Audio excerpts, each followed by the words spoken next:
म्हणजे काय ते टाळता येत नाही.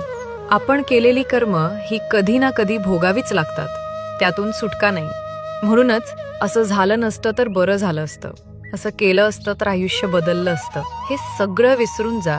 कारण जे झालं ते तसंच होणार होतं. ते आपल्या पूर्वीच्या कर्मफळाचाच परिणाम असतं.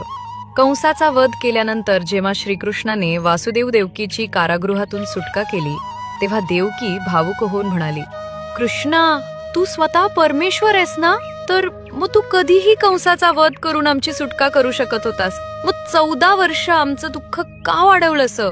यावर श्रीकृष्ण हसून म्हणाले, माते, गेल्या जन्मी तू मला 14 वर्ष वनवासात का पाठवलं होतंस?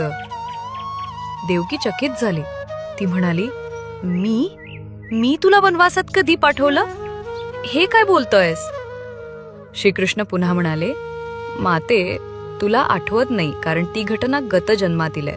त्या जन्मी तू कैकई होतीस आणि तुझ्याच इच्छेमुळे मला 14 वर्ष वनवासाला जावं लागलं होतं. हे ऐकून देवकी अधिकच थक्क झाली आणि म्हणाली, अरे, जर मी कैकई होते तर त्या जन्मी कौसल्या कोण होती? श्रीकृष्ण मंद स्मित करून म्हणाले, माते, त्या जन्मीची कौसल्या म्हणजेच या जन्मीची माता यशोदा, जिला त्या जन्मी 14 वर्ष पुत्रप्रेमाला मुकावं लागलं